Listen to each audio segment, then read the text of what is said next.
दोस्तों नमस्कार।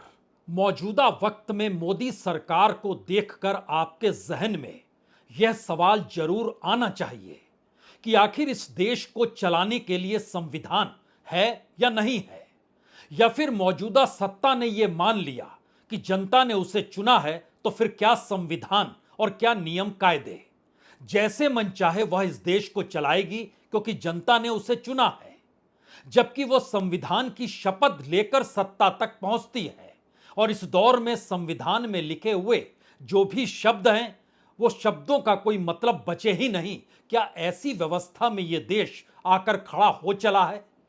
आप भी सोच रहे होंगे ऐसी गंभीर परिस्थिति इस देश के भीतर कैसे आ गई, क्योंकि यह सवाल तो बार बार इस देश में विपक्ष की राजनीति करने वाले नेता उठाते ही रहते हैं कि संविधान ताक पर है और इस देश को चलाया जा रहा है। संविधान को ताक पर रखने की कोशिश की जा रही है और इस देश की व्यवस्था अपने अनुकूल बनाई जा रही है। राजनीतिक तौर पर आज इसका रास्ता और शायद इस पर बहस हम बिल्कुल नहीं करेंगे। जो मौजूदा परिस्थितियां हैं उन परिस्थितियों के भीतर सरकार जिस तर्ज पर काम कर रही है उसे ही आज आप सिर्फ समझ लीजिए, क्योंकि इस देश के भीतर में संविधान में जिस चेक एंड बैलेंस की व्यवस्था की गई है उसमें लोकतंत्र के तीनों चारों पाए जो हैं वह एक दूसरे के साथ नहीं बल्कि इस देश को टिकाए रखने के लिए, और लोकतंत्र का मतलब जनता के अनुकूल परिस्थितियों को बनाए रखने के लिए ही काम करते हैं। वो चाहे एग्जीक्यूटिव हो यानी कार्यकारी हो, चाहे वह विधायिका ही क्यों ना हो, चाहे वह कानून ही क्यों ना हो यानी सुप्रीम कोर्ट खुद क्या ना हो यानी न्यायपालिका खुद क्यों ना हो, और चौथे स्तंभ के तौर पर मीडिया ही क्यों ना हो। लेकिन जब आप इस परिस्थिति में आते हैं कि इस देश की सत्ता के साथ समूची नौकरशाही खड़ी हो जाए, तो फिर अगला सवाल यह होगा कि उस नौकरशाही की भर्ती तो इस देश के उस परीक्षा के जरिए होती है जिसे परीक्षा लेने वाली संस्था भी अपने आप में स्वायत्त है, और स्वायत्तता के साथ वो कॉन्स्टिट्यूशनल बॉडी है जिसको हम लोग यूपीएससी कहते हैं। यानी यूपीएससी एक स्वायत्त संस्था है जिसको संवैधानिक ताकत मिली हुई है, उसका सरकार से कुछ लेना देना नहीं है। लेकिन दूसरे क्षण आपके जहन में एक सवाल और होना चाहिए, अगर यूपीएससी में नियुक्ति चाहे वो चेयरमैन हो या तमाम मेंबर्स हो, उसकी नियुक्ति अगर इस देश के प्रधानमंत्री या प्रधानमंत्री कार्यालय के जरिए हो रही है, तो क्या वो व्यक्ति नियुक्त होने के बाद प्रधानमंत्री या प्रधानमंत्री कार्यालय से हटकर कोई निर्णय दे सकता है? कायदा कानून जो भी कहता हो, लेकिन जहां से नियुक्ति हुई है उससे हटकर वह सोच भी सकता है क्या? यह पहला सवाल है। दूसरा सवाल यह है कि अगर वो नहीं सोच सकता है तो क्या इस देश के भीतर में जो नियम संविधान के तहत बना हुआ है जिसमें नौकरशाही की ताकत इतनी मजबूती के साथ रखी गई कि चुनी हुई सरकार भी उसको डिगा नहीं सकती हो, तो क्या ऐसे में मौजूदा सत्ता के वक्त में इस देश की नौकरशाही को भी अपने अनुकूल करने के लिए उसकी नियुक्ति की ताकत अगर सरकार ने अपने हाथ में ले ली यानी सत्ता ने अपने हाथ में ले ली, तो उसके बाद फिर वो चेक एंड बैलेंस कैसे बचेगा? और यह परिस्थिति इस देश के कमोवेश हर लोकतंत्र के पाए के साथ जुड़ सकती है, वो न्यायपालिका हो, विधायिका हो या फिर मीडिया ही क्यों ना हो। अगर अखबारों और न्यूज चैनलों में संपादकों की भर्ती सत्ता के इशारे पर होने लगे, जो शायद हो भी रही होगी, इस देश के भीतर में जजेस की नियुक्ति और जजेस पर सहमति देने और ना देने की परिस्थिति भी अगर सत्ता के अनुकूल सोच के हिसाब से चल रही होगी, और अगर इस देश की नौकरशाही जो तमाम संस्थानों में नीतियों को बनाने और उसकी रूपरेखा तैयार करने की दिशा में काम करती है, अगर वह भी सरकार के इशारे पर नियुक्त हो रहे होंगे, तो फिर बचा क्या? लोकतंत्र बचा क्या? आज इस सवाल को लेकर हम एक एक पन्ना पलटे उससे पहले हमें लगता है आज कुछ महीने पहले राहुल गांधी ने एक जिक्र किया था सीबीआई और ईडी को लेकर, और उसमें उन्होंने संकेत दिए थे कि एक दिन तो हमारी सत्ता होगी, तब हम आपको छोड़ेंगे नहीं। लेकिन आज सवाल जो हम आपके सामने रखने जा रहे हैं वो दरअसल इस देश की राजनीतिक व्यवस्था और इस देश की सामाजिक आर्थिक परिस्थितियों के मद्देनजर इसलिए कहीं ज्यादा महत्वपूर्ण है। अगर मौजूदा सत्ता जिस दिन ढहढहा कर गिर गई, उसके बाद की परिस्थिति में जो भी राजनीतिक दल सत्ता में आएगा वो क्या कुछ बदल डालेगा, और जो बदल डालेगा और जिन्हें बदले जाने का डर होगा, आज वो किसके अनुकूल काम कर रहे होंगे? जाहिर है वो मौजूदा सत्ता के अनुकूल होंगे। वो बिल्कुल नहीं चाहेंगे कि मौजूदा सत्ता कहीं से भी डगमगाए। तो इस देश के भीतर में जो निर्णय मौजूदा मोदी सरकार ने लिए, उससे पहले विपक्ष में खड़े राहुल गांधी की यह सोच सिर्फ आप सुन लीजिए, चंद शब्दों में कही गई बात है ये। अगर ये इंस्टीट्यूशंस अपना काम करते, अगर सीबीआई अपना काम करती, ईडी अपना काम करती, तो ये नहीं होता। तो उनको ये भी सोचना चाहिए, ये जो सब कर रहे हैं, कि किसी ना किसी दिन बीजेपी की सरकार बदलेगी और फिर कार्रवाई होगी, और ऐसी कार्रवाई होगी कि मैं गारंटी कर रहा हूं ये फिर से कभी नहीं होगा। तो उनको भी सोचना चाहिए। राहुल गांधी की इस बात को सुनने की जरूरत इसलिए भी थी कि इस देश के भीतर में कभी भी किसी एक पॉलिटिकल पार्टी या किसी एक नेता का कब्जा अनंत काल के लिए होता नहीं है। क्योंकि अब हम जिन पन्नों को खोलने जा रहे हैं, उन पन्नों के आश्रय जरा आप समझ लीजिए, इस देश को चलाने को लेकर और चलाने के तौर तरीके के विरोध को लेकर कितनी बड़ी राजनीतिक व्यवस्था इस दौर में इस देश की पूरी जड़ों को ही खोखला बनाने में लगी हुई है। क्योंकि अगर आप चेक एंड बैलेंस जो संविधान ने नियुक्तियों को लेकर खड़ा किया आपने, उसके बाद यह कहना शुरू कर दिया कि हम चाहते हैं कि यह देश प्रोग्रेस करे, डेवलपमेंट इसका बहुत तेजी के साथ हो, हर क्षेत्र में डेवलपमेंट हो, इसीलिए जो नियुक्ति के तरीके यूपीएससी के हैं उससे हटकर अब हम ऐसे लोगों की भर्ती करने जा रहे हैं जो अपने अपने क्षेत्र के माहिर लोग होंगे। यानी इतने माहिर होंगे, वो इतने एक्सपीरियंस लोग होंगे कि इस देश की प्रगति की राह पर कई गुना तेजी से वह चीजों को आगे बढ़ाने लगेंगे।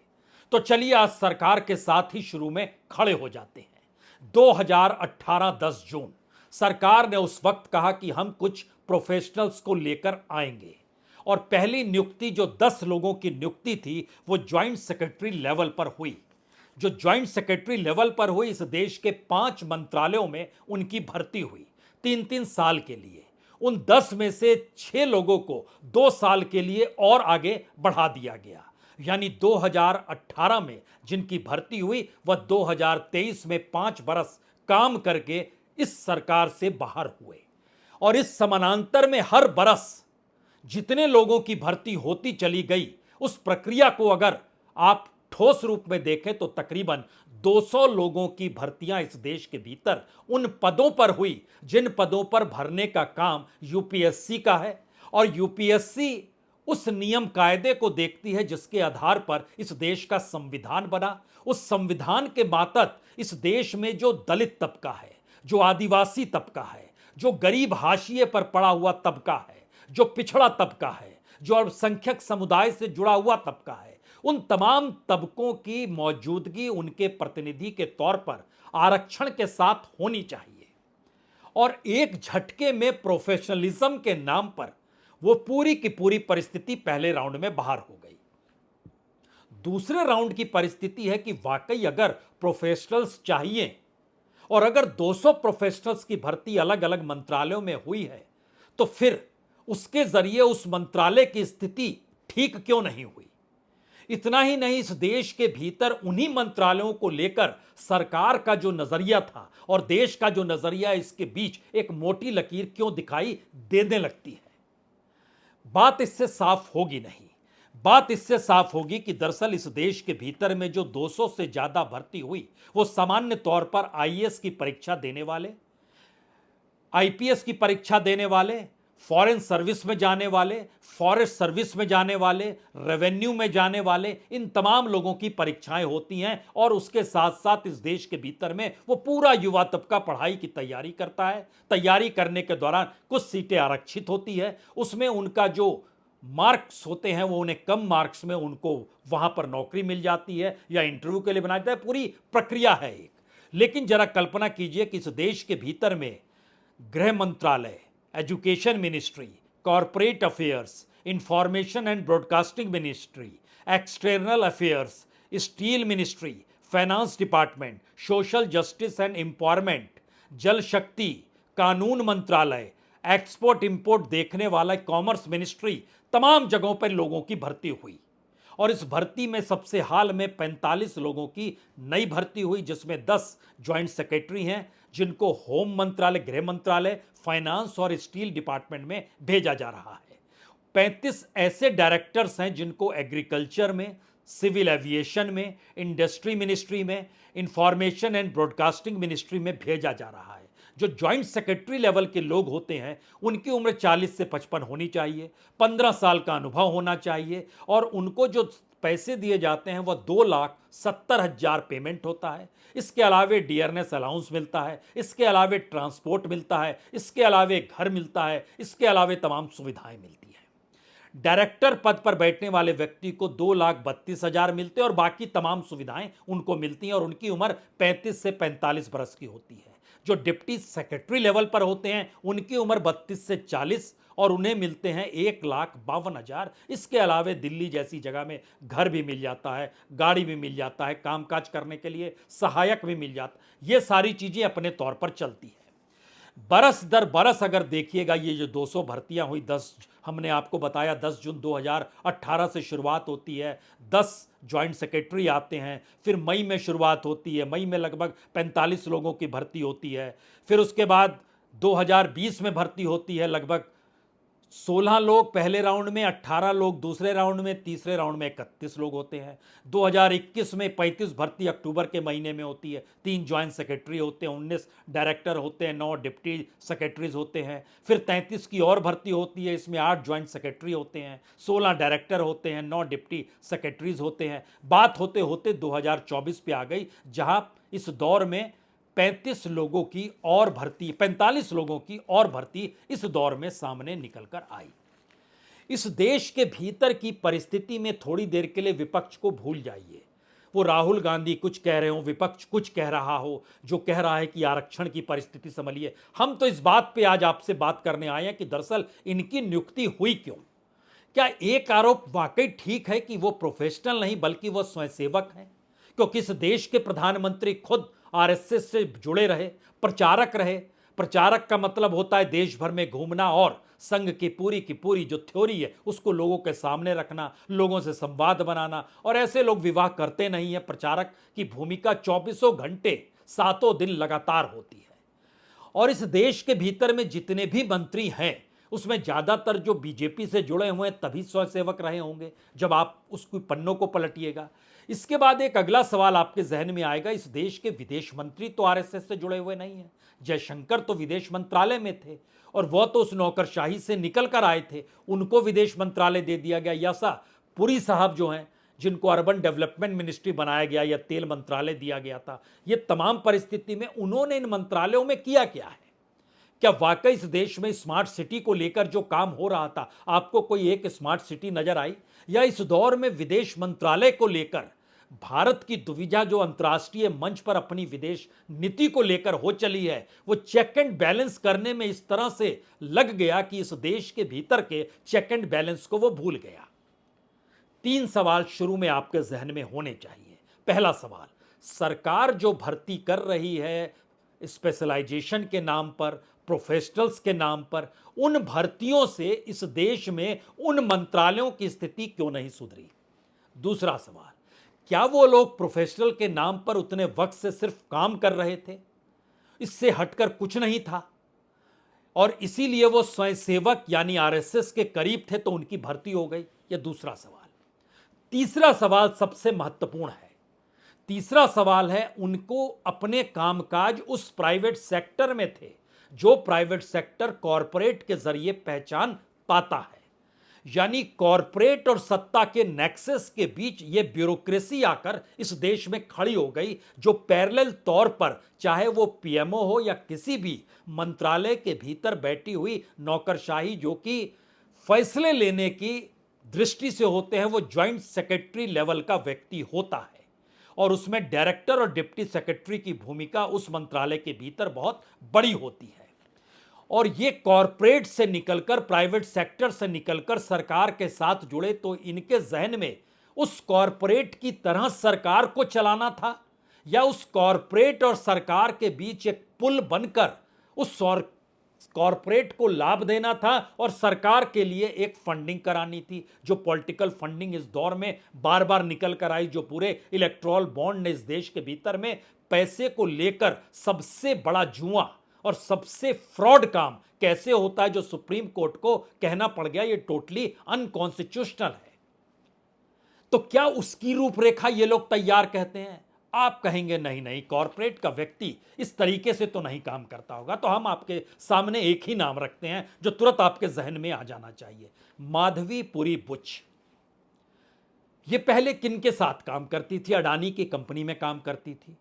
अंबानीज और अडानीज के साथ इनका जुड़ाव पुराना कॉरपोरेट के साथ काम करने का रहा है। सेबी का चेयरमैन इससे पहले हमेशा आईएएस होता था, वो रिटायर्ड आईएएस हो। पहली बार नॉन आईएएस व्यक्ति को कॉरपोरेट और प्रोफेशनलिज्म के नाम पर लाया गया और एक झटके में पता चला कि पूरा शेयर बाजार जिसकी निगरानी का काम सेबी का है, सेबी भी उस शेयर बाजार में उसी सट्टेबाजी और मैनिपुलेशन के उस हिस्से में जाकर अपनी कमाई के साथ जुड़ गया है जो कि उसकी निगरानी में होना था। यानी उसको निगरानी करके पकड़ना था, लेकिन जब वही प्लेयर बन गया तो बचा क्या? तो इस देश के भीतर में वो तमाम लोग जो किसी ना किसी तरीके से शामिल हुए होंगे, हमें लगता है उन मंत्रालयों के भीतर आपको आज झांकना चाहिए। मसलन चीन को लेकर बड़ा सवाल इस दौर में खड़ा हुआ और यह आज से नहीं, डोकलाम से खड़ा हुआ। डोकलाम के वक्त 3 बड़े ज्वाइंट सेक्रेटरी लेवल के अधिकारियों की भर्ती इस देश के एक्सटर्नल अफेयर मिनिस्ट्री में हुई। 4 लोगों की भर्ती जो एक्सपोर्ट इंपोर्ट का काम कॉमर्स मिनिस्ट्री में देखते हैं, उसमें भर्ती हुई। अब आप देखिए, पूरे देश में नारा लगता रहा कि चीन के साथ संबंध हमारे ठीक नहीं और उसकी पूरी इकोनॉमी, उन्होंने हमारी इकोनॉमी को डिस्ट्रॉय किया है, तो हम उसको लाभ कैसे दे सकते हैं। हम सिर्फ एक हिस्सा सुनते हैं, इलेक्ट्रॉनिक कंपोनेंट्स इंपोर्ट, यानी चीन से जो माल भारत आता है, 2019 में यह $6 बिलियन का माल चीन से आता था। फिर उसके बाद डोकलाम हो गया। डोकलाम की परिस्थितियों को समझते समझते आपसे कोई भी पूछेगा कि आज भी चीन के साथ जो हमारे संबंध हैं, तो क्या इलेक्ट्रॉनिक कंपोनेंट का मामला कम हो गया या बढ़ गया? 2019 में $6 बिलियन यानी 50,000 करोड़ का माल चीन से भारत आता था। आज की तारीख में वो दुगने से ज्यादा हो गया, 1,10,000 करोड़ का माल अब चीन से भारत आ रहा है, उसी कंपोनेंट को लेकर जो इलेक्ट्रॉनिक कंपोनेंट का हमने जिक्र किया। और तो और इसमें अगर हांगकांग को भी जोड़ दीजिएगा तो जितना माल भी एक्सपोर्ट इलेक्ट्रॉनिक कंपोनेंट का देश के भीतर होता है, यह तकरीबन $34.4 बिलियन यानी 2,88,000 करोड़ का है। इसमें से 1.5 लाख करोड़ सिर्फ और सिर्फ चाइना और हांगकांग से आता है, यानी लगभग 50,000 करोड़ के लगभग हांगकांग से और 1 लाख करोड़ से ज्यादा लगभग चाइना से। तो जो मंत्रालय में गए थे, क्या वो इसलिए गए थे कि उनको देखना है कि चीन के साथ रिश्ते और मजबूत, व्यापार में कैसे हो जाए? वो ज्वाइंट सेक्रेटरी और डायरेक्टर्स क्यों बनाए गए थे वहां? ये पहला सवाल आपके जहन में है। दूसरा सवाल, पावर सेक्टर में भी बड़ी तादाद में ज्वाइंट सेक्रेटरी और डायरेक्टर लेवल के अधिकारियों को भेजा गया।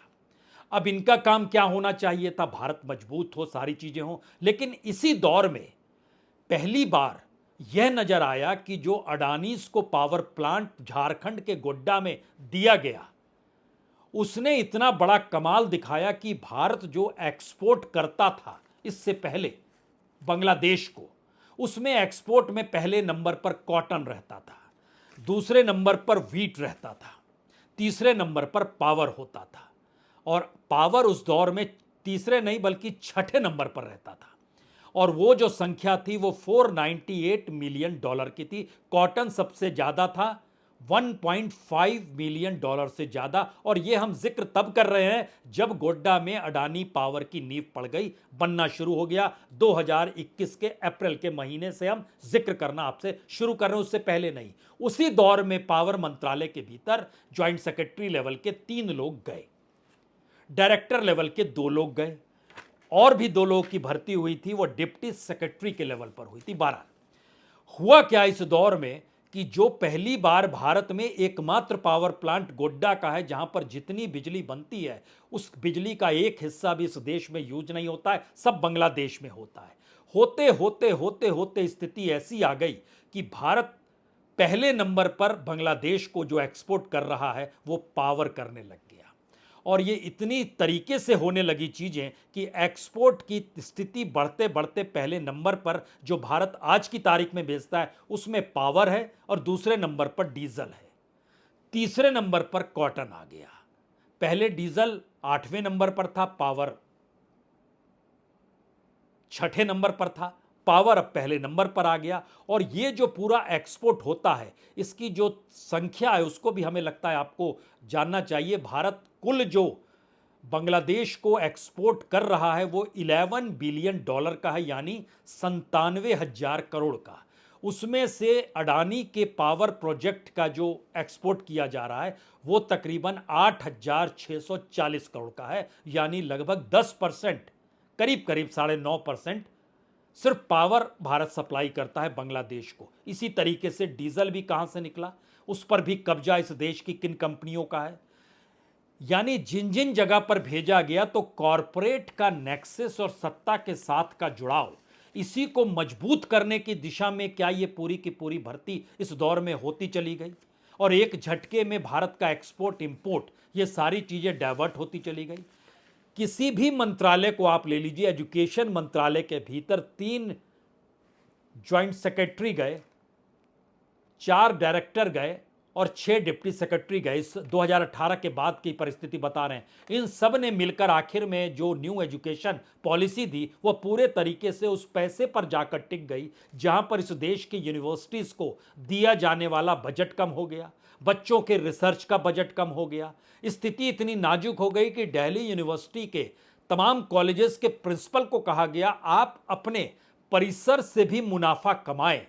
और कई प्रिंसिपल ने भाईजूस को, जो अब दिवालिया हो गया है, उसको स्पेस दे दिया कि आप यहां दफ्तर खोल लीजिए।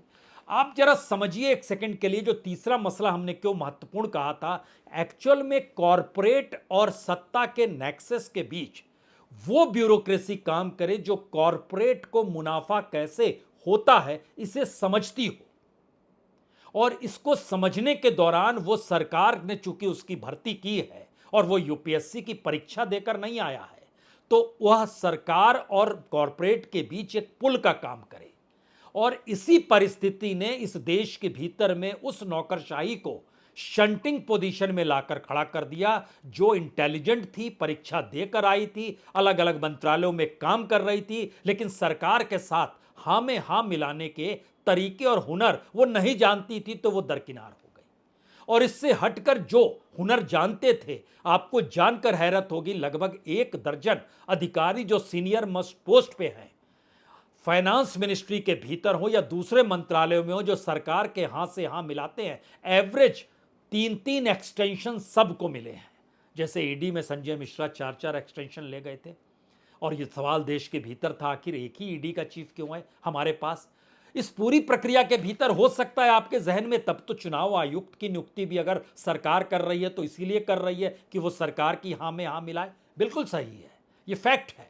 तो इसका मैसेज पहली बार यह है कि जो चेक एंड बैलेंस कॉन्स्टिट्यूशनली इस देश में होना था वह पूरी तरीके से डगमगा गया। और इसके साथ जुड़ा हुआ सवाल है कि इस देश के भीतर में कॉरपोरेट उस पूंजी को देखता है जिस पूंजी के अक्स तले शेड्यूल कास्ट, शेड्यूल ट्राइब, आदिवासी, अल्पसंख्यक ये सब दिखाई नहीं देते हैं। उसको उस पूंजी में सारी चीजें सत्य नजर आता है, तभी डेवलपमेंट होगा जब नेटवर्क बढ़ेगा। और इस परिस्थिति में लाकर इस देश को सामने रख दिया गया। और बीजेपी की मुश्किल अब यह हो गई है कि वह इस देश में जाति की राजनीति को उसने किस रूप में शुरुआत की, यह किसी से छुपा हुआ नहीं है। पहली बार प्रधानमंत्री ओबीसी हैं, इसका जिक्र बीजेपी ने छाती ठोक कर किया था। और उसी ओबीसी के आरक्षण को लेकर इस देश में जो सवाल एक के बाद एक खड़े होने लगे, उसको अगर आप परखिएगा तो एक दो नहीं बल्कि 2024 में 6 भर्तियों पर रोक लगी है। एक तो उत्तर प्रदेश में 59,000 सहायक शिक्षक भर्ती हाईकोर्ट के आदेश पर रद्द करनी पड़ी। उससे पहले पेपर लीक हो गया था आरओ और एआरओ पद को लेकर। मध्य प्रदेश में याद कीजिए सिविल जज भर्ती, उसको रद्द करनी पड़ी थी। बिहार में शिक्षक भर्ती थी 87,780, वहां रुक गया मामला। बंगाल में 25,000 शिक्षकों की भर्ती सत्ता सरकार कैसे कर रही थी, उसको रद्द करना पड़ गया। छत्तीसगढ़ में सहायक शिक्षक भर्ती जो 6,500 की होनी थी, उस पर रोक लग गई। और इस पूरी प्रक्रिया के भीतर अब सवाल दो है। पहला सवाल है कि क्या वाकई सरकार नियुक्तियां संघ की मानसिकता से जुड़े लोगों या उनके करीबियों की करती है जिससे ट्विनिंग बैठी रहे। दूसरा, कॉरपोरेट से लाए हुए व्यक्ति के जरिए कॉरपोरेट के साथ ट्विनिंग बनाने के लिए करती है। और तीसरा, इस पूरी प्रक्रिया के भीतर संविधान में जो दर्ज है चेक एंड बैलेंस, वह भी खत्म हुआ।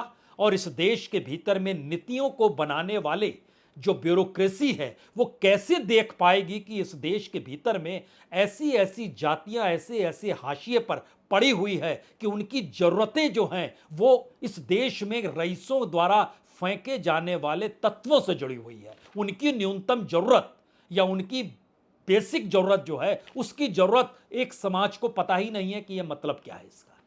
इस असमानता के भाव में क्या वाकई संविधान हाशिए पर है? और पूरी परिस्थिति सरकार ने अपने अनुकूल इसलिए कर ली क्योंकि सरकार बहुत खुलकर कहती है जनता ने हमें चुना है तो 5 साल हम जैसे चाहे वैसे काम करेंगे। सब कुछ आपकी आंखों के सामने खड़ा है। बहुत बहुत शुक्रिया, बहुत बहुत शुक्रिया।